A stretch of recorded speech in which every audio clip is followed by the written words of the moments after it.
Midang ibiaka ilimja chang hian tungme alo maila kalau thik rukhe chin kasha thiam phak ba ka mi zia dang lam lai ti hian min kal san mayang ti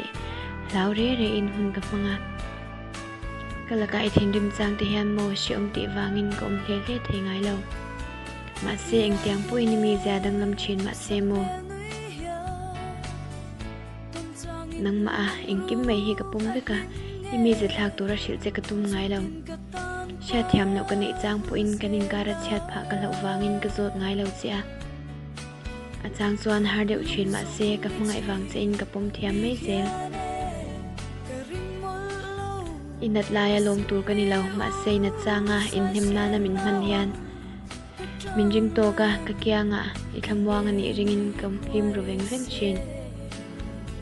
min kal sani du'a ka kianga ilim lo ti ani lo chuan eng diklai ma in tu wang ma in kanin mangai na a chhiat hi ka phal ngai ho lawang ka mangai che